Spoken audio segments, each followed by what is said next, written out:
Hey guys, welcome back to Sparkman Homestead. My name is Krista, and I thought it would be really fun to do another series of kind of what we eat in a week. I know that the pantry challenge is over, but I really do enjoy showing you guys what our homesteading meals are, like eating from our pantry.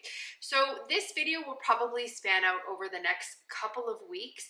I'm probably not going to be able to get to film every single meal that we have in the week, just because with gardening season in full swing, me trying to get everything ready to go out into the garden, like my cold crops, I'm probably not going to be able to turn the camera on too much.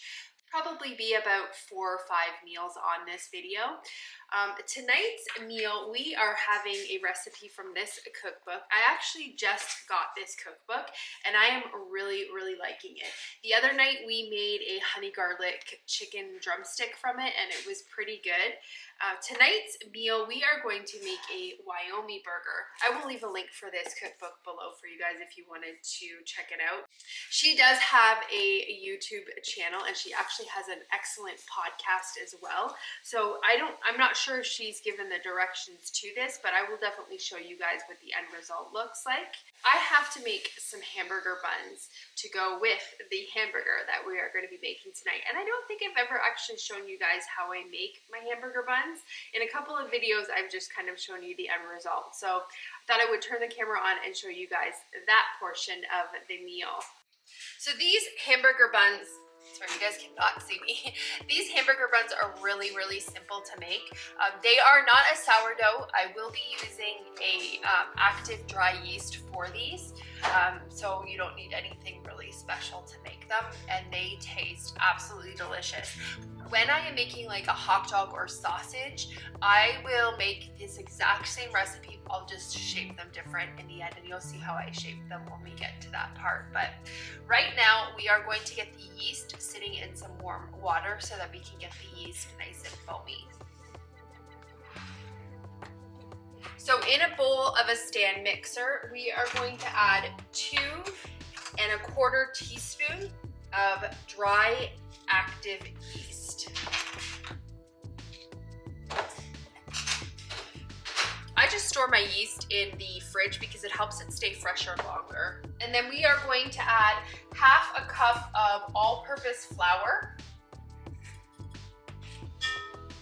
And then it just says to whisk these 2 things together.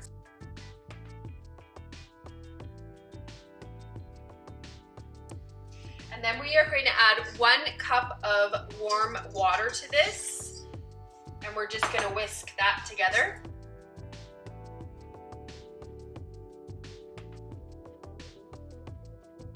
And now we're just going to leave this sit probably for about 10 minutes. We just want that yeast to get nice and foamy. And then when we come back, we'll add the rest of the ingredients. I don't know if you can see that or not, but we have the yeast nice and foamy. So what we need to add to this now is we need to whisk in 1 egg, 3 tablespoons of melted butter,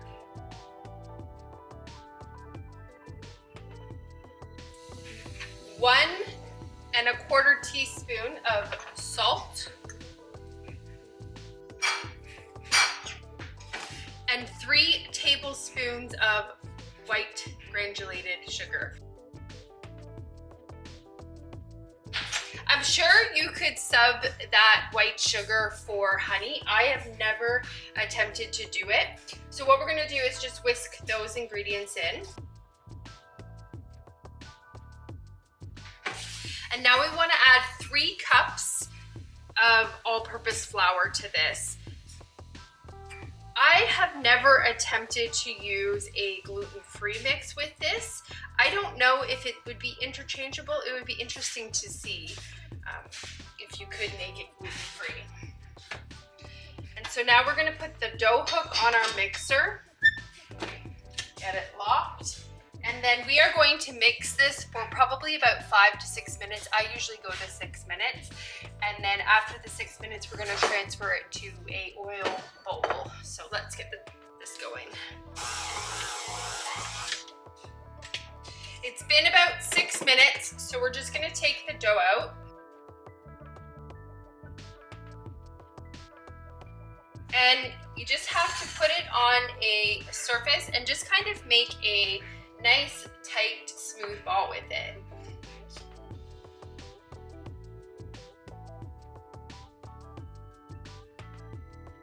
There we go. I have my bowl oiled, so I'm just going to coat the dough with the oil. And then I'm gonna put a cover on it, and we are gonna leave this sit for 2 hours. And by the time it's risen, like it will be like almost coming out of this. So we'll leave this sitting on my stovetop for 2 hours. Hopefully it rises. It is fairly cold in my house today. It is actually, I feel like we're getting winter back. Our false spring is over and we are headed back into our winter. So it is cold outside today, and my house I think is sitting at 65. So this might take a little longer than 2 hours to rise, but we will check it after 2 hours and then we'll come back and I'll show you the next step.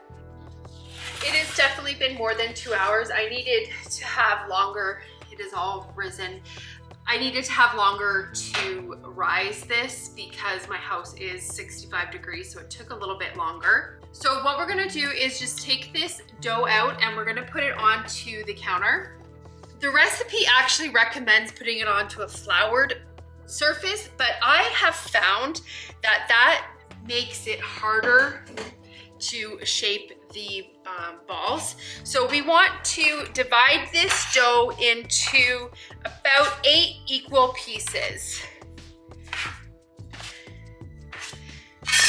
Now, I am not a super stickler to make sure that they're exactly even. However, I don't want some of them to be substantially smaller because then they won't cook at the same rate. So I try to make them visually as equal as possible, but it doesn't always work. Okay, that should be good. So now what we're gonna do is we're just gonna form these into ball shapes. So I just take the dough and just kind of tuck it underneath, and then I just kind of cup it like this, like hold my hand like this, and then just roll it. Another thing that I find is doing it on the counter. I just kind of roll it into itself, and then that way it kind of closes the bottom up a little bit. And I find that when I have a floured surface to do this, it makes it really difficult to make it a round. Like it tends to not want to close up correctly. So it says to take a baking sheet and either line it or coat it with flour. So we have our silicone mats there, which is perfect. This one is just not wanting to close up. Just put them on the cookie sheet. And we'll just do it for all 8 of them.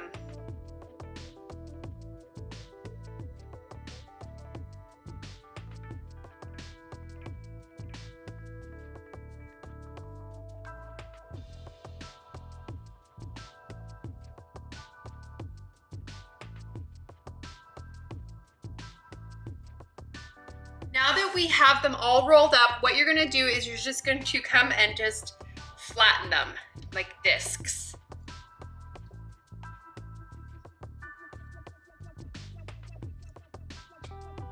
Then you wanna take a little tiny bit of flour and just kind of sprinkle the top of them with flour. A very, very light dusting.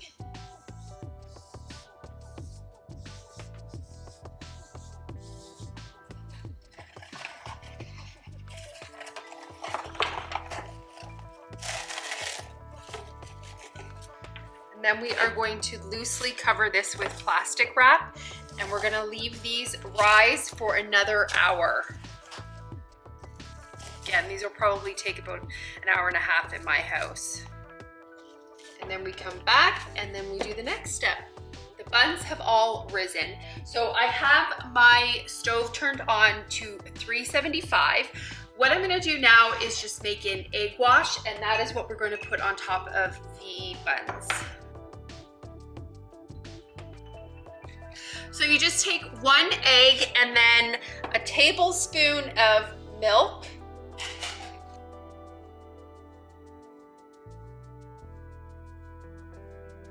gonna beat that up.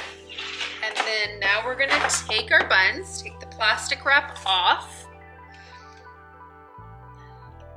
And then we're gonna put a coating of this egg wash on top of these buns. And you wanna kind of do it gently because you don't wanna deflate the buns. Not that you really would deflate them. I mean, these buns turned out a little too, I think I put a little bit too much flour in them. So they're a little bit more stiffer than normal. Normally you want a pretty sticky dough, but I think I added a little bit too much flour, but that's okay. I think they'll still taste fine.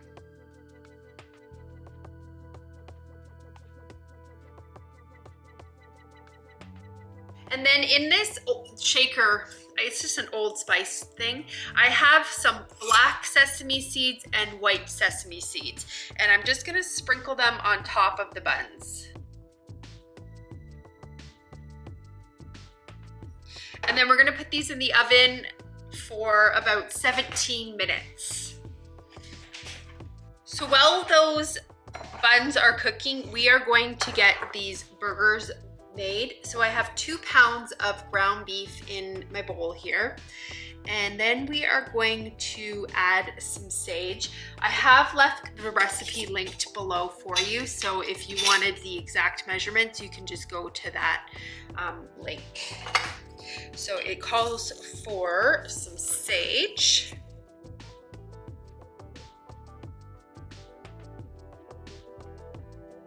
This is sage from my garden, and I'm trying to pick the stems out because it is kind of annoying to get a big old stem when you're eating a burger.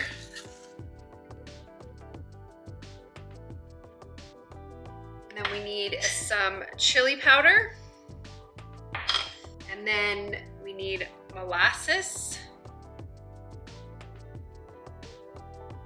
This is gonna be interesting. I have definitely never had a burger with molasses in it, so I'm really excited to see how it enhances the taste. We need to add some Worcestershire sauce. And then some smoked paprika.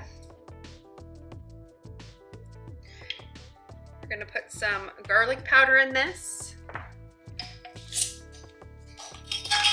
Some crushed red chili flakes and some ground black pepper. So now we just need to get this all mixed together.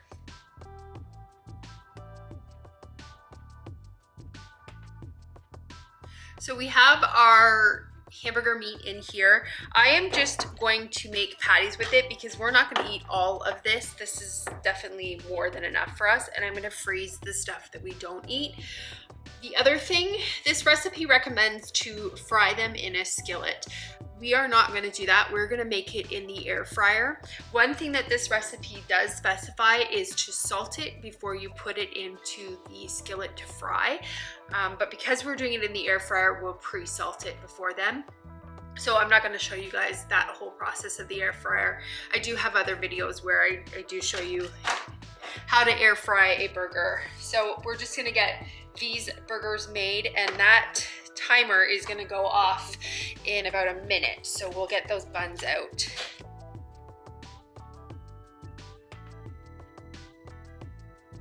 One thing these burgers do is they turn your hands red. It's probably from the paprika.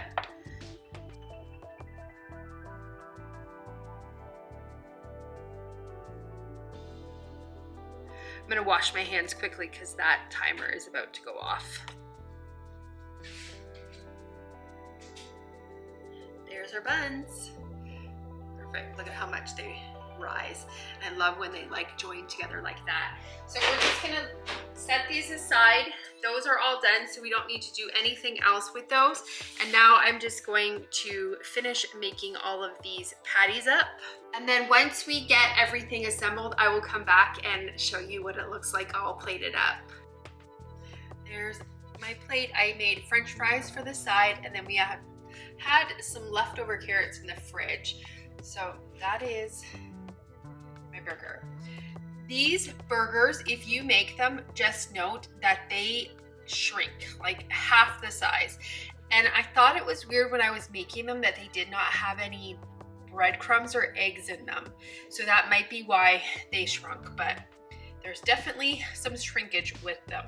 But I'm definitely looking forward to it though. So that is tonight's meal. Today has been a fairly relaxed day, so I'm actually able to film tonight's supper, and I'm super excited to film it. Tonight we are going to have a turkey manicotti.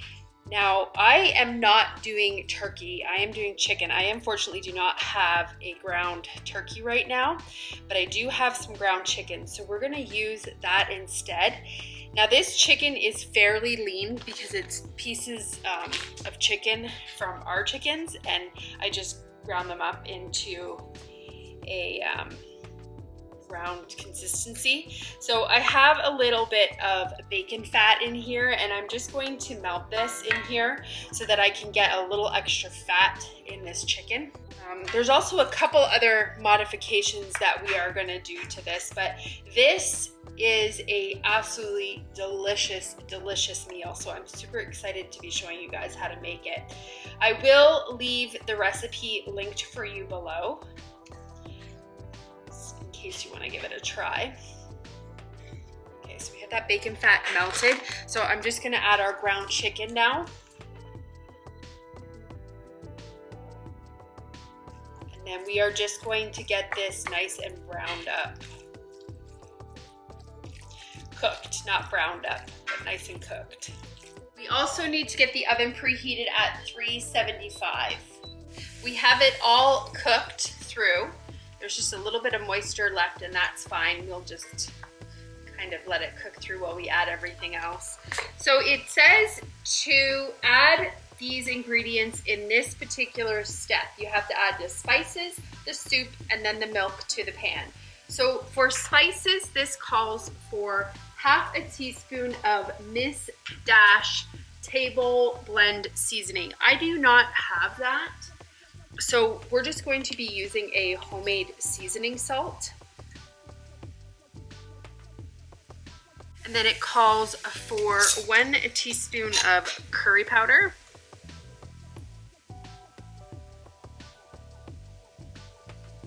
half a teaspoon of pepper. We'll just quickly stir these in to get them all incorporated. Okay, now you need to add 1 can of cream of mushroom soup.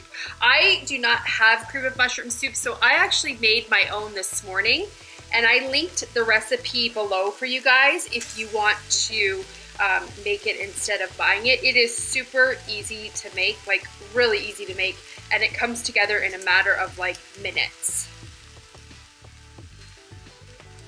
Oh, that's our oven preheated. We're just gonna add the soup. Now it says for the milk to add 1/4 of the soup can of milk. So I'm not using a soup can, so I'm just gonna like eyeball it and add what I think would be 1/4 of it. And if we need to add more liquid, then that's fine. So we need to get this all stirred together.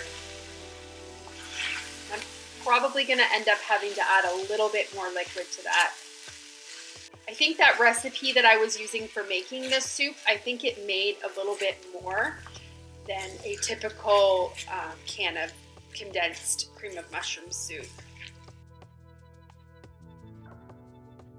I'm gonna add just a little tiny bit more liquid, just a little tiny bit.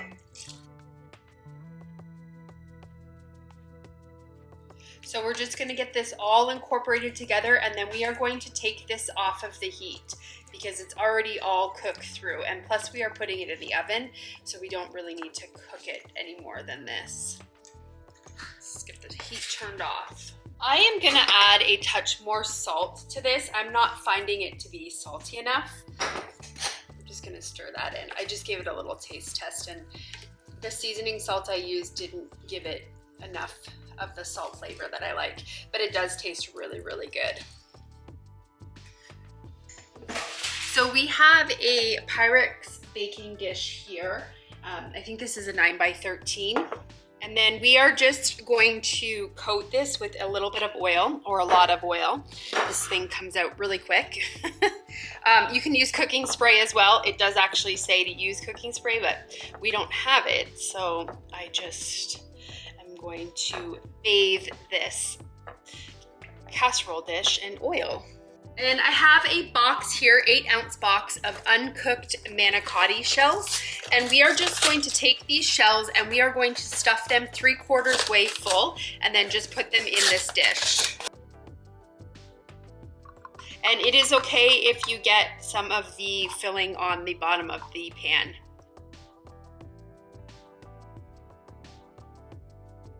I feel like wish there was an easier way to stuff these. If you have a trick on stuffing manicotti, please let me know.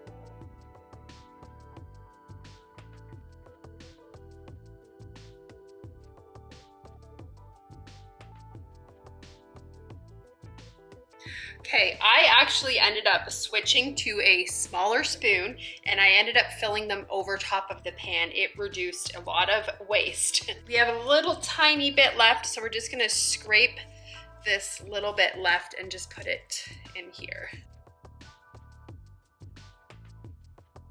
All right, we have a jar of our homemade pasta sauce, so I'm just gonna get this open. It does say that you can use any type of pasta sauce that you would like, marinara, anything like that. So it calls for a tub, an 8-ounce tub of cottage cheese. I do not have cottage cheese, so I actually made some ricotta this morning. So I'm just gonna put that on top instead of the cottage cheese. So if you don't have cottage cheese, but you have ricotta, you can definitely use that also. I would imagine you could probably even just use a mozzarella cheese in this situation also if you didn't have either of those.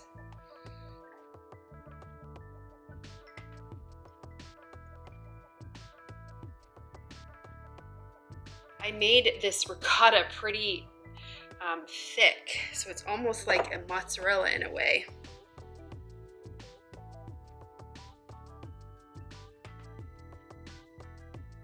And then we're gonna take our sauce and we are just going to place it on top.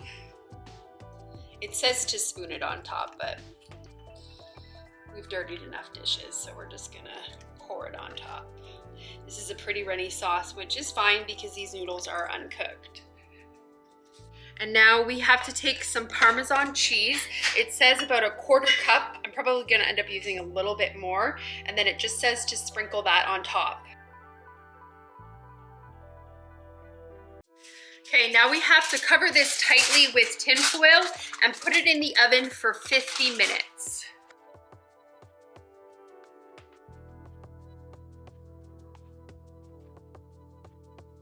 The manicotti has about 15 minutes left.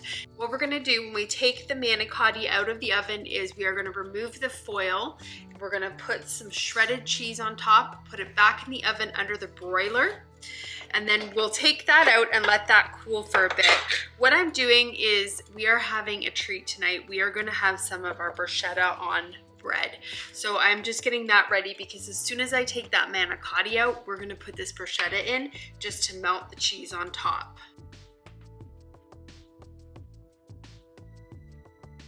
I love that I used a mix of different tomatoes when I made this. This year I'm gonna be growing a couple of different other varieties of tomatoes so that I'll have a nice mix of colors when I can this up next year, or this year I mean. We are already in 2023 gardening season.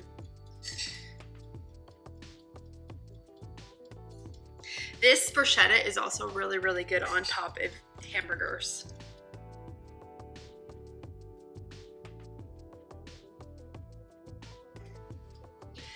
And then we're just gonna put some shredded cheese on top of this. And then when this comes out of the oven, I just put some, what is it called? Balsamic vinegar reduction. Okay, now that's ready to go in the oven. So we'll just wait the 15 minutes for that other stuff to finish. Our timer went off, so I'm gonna get this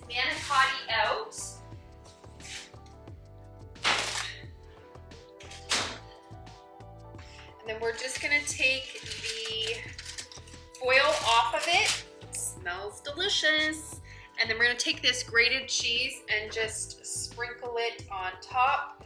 We're also gonna turn the oven on to broil. And then just put this in until this cheese on top of it is all melted. This is just like this is called Southern Charm cheese. It's like a really strong cheddar. Sharp cheddar, not strong.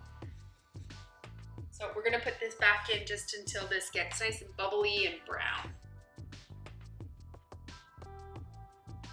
We're gonna pull that out because it is bubbling really good.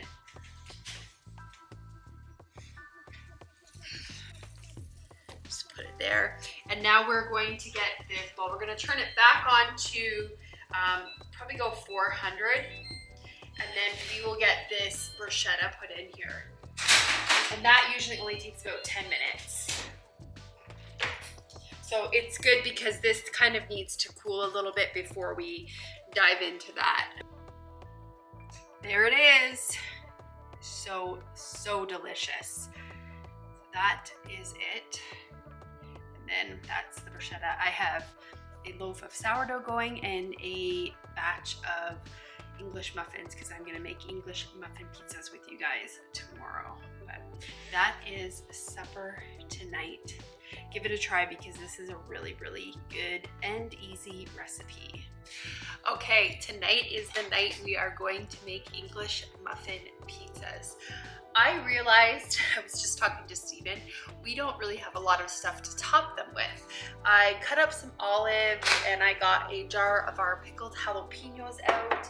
And I'm gonna be frying up some of this hot sausage to go on it because we don't have any pepperoni, and I usually actually do not even eat pepperoni on my pizza. I'm just not a huge fan of it. So we are going to get some of this frying up. And then I made some sourdough English muffins today. Super easy. I can link the cookbook that I use that has pretty much taught me how to make everything sourdough, and those English muffins are in that cookbook also. So let's get this frying up so that we can get the pizzas assembled. I have my oven preheating at 425 right now, so that'll take a little bit.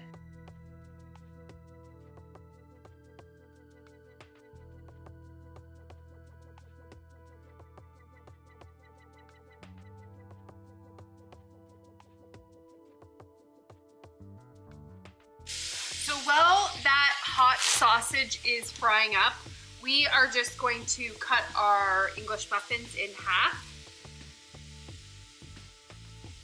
You just place them like that.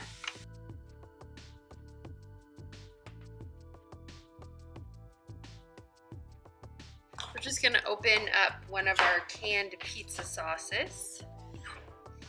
And then we'll just put a little on each one.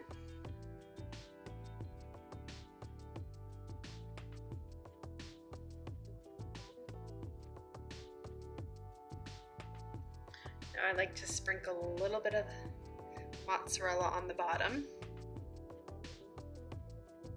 Wish I had thought of some other toppings to put on them, but I have mushrooms, but I need them for tomorrow's meal. We're gonna make chicken lettuce wraps tomorrow.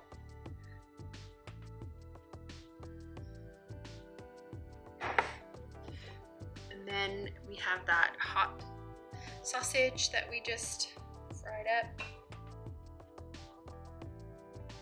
Some of that canned bruschetta would be really good on top of this too, but I don't want to open a whole jar.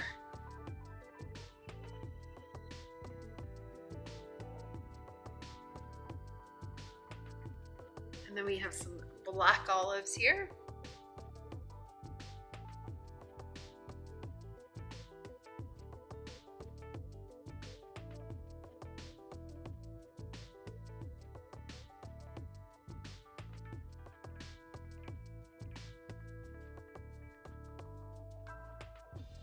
And Steven wants a couple jalapenos on his. I am gonna leave them off mine.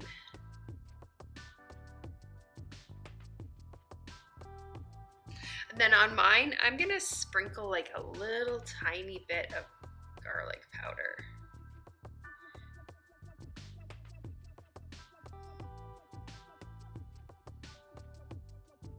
Top it with some more mozzarella cheese. These usually take about 15, maybe 20 minutes to cook.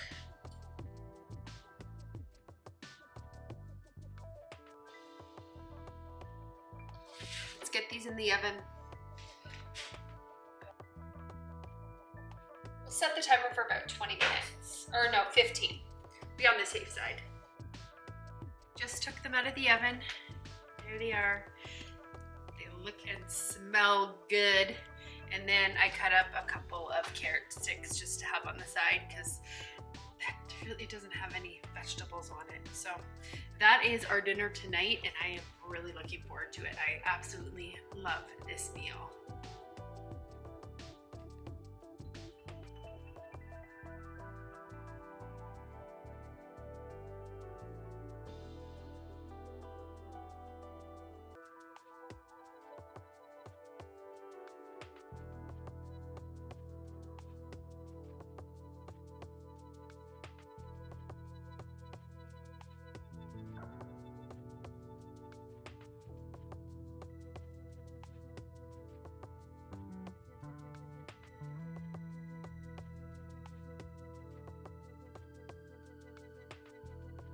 Okay guys, tonight we are going to make some chicken lettuce wraps. I absolutely love this recipe. It tastes so good.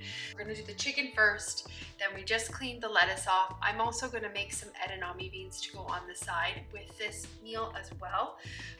I will type this recipe out for you guys in the video description because I honestly can't remember where I got it. I know this recipe is kind of a mock P.F. Chang lettuce wrap. It's just absolutely delicious. In a medium skillet, we are going to heat 1 tablespoon of sesame oil.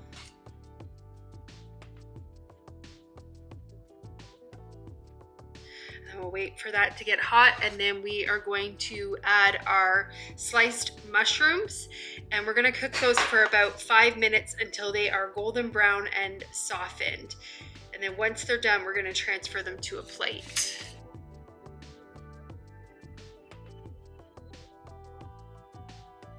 And the recipe calls for 1 cup of chopped mushrooms. This is just I believe it's an 8-ounce package. So it works fine just using 1 whole pack. Our mushrooms look like they are done, so we are just going to put them aside in a bowl.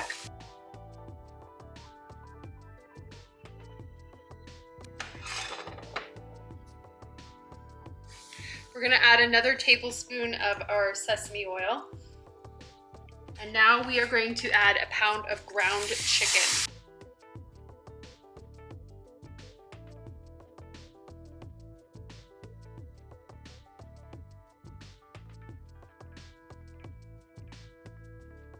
While that chicken is browning up, we are gonna get our sauce made.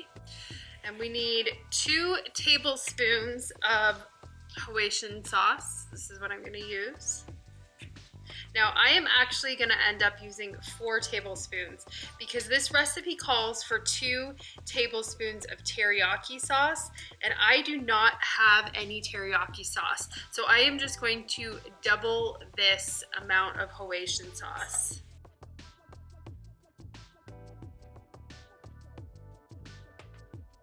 And then we need 1 tablespoon of soy sauce. So I'm just gonna use this stuff. I'm actually probably gonna use about 1.5 tablespoons. Again, just to kind of make up for the fact that we did not have any teriyaki sauce. And then we need a teaspoon of ground ginger. And we need a teaspoon of, it calls for cornstarch, but I am using arrowroot. So we need a teaspoon of that. And then we need a tablespoon of rice vinegar, or not a tablespoon, I'm sorry, 1 teaspoon of rice vinegar. And then we need a tablespoon of sriracha.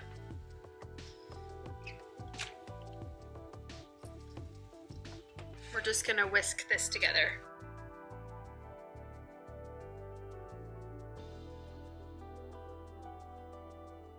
So this chicken is cooked through. Now it does say if you need to drain the fat, but this is a very lean chicken that we're using. So now we're going to add some garlic. It calls for 2 tablespoons of minced garlic, but I do like this pretty heavily garlicked, so we're gonna use a nice heaping teaspoon. And then it says to cook this for about 30 seconds.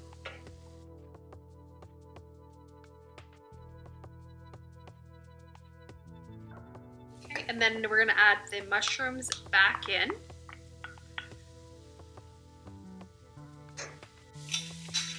And then it says to add 6 basil leaves finely chopped. I don't have any fresh basil leaves, so I'm just going to use some dry basil in here.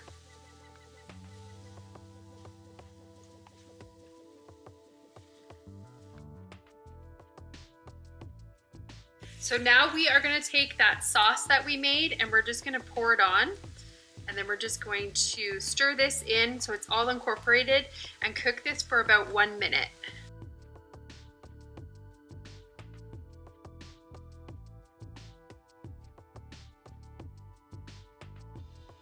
So supper is all ready for us to eat. I steamed the edamames. It is one of my favorite dishes. So I think I am going to end this video because I have 4 meals on here. Maybe there's 3. I can't remember how many I filmed. There's some meals on here and I really don't want the video to run too long for you guys. So I am going to end this week here. I hope you guys enjoyed the video and got some meal inspiration. I hope you guys have a great day or night whenever you're watching this, and I will see you on the next video. Bye guys. There it is, my favorite meal. Super yummy. So you just put the chicken stuff in the lettuce and then you eat it kind of like a taco. It's really delicious. And then with the edamame, I actually ended up making it with some chili paste, soy sauce, and rice vinegar. And then you just mix it together and it's really good. So that is the meal.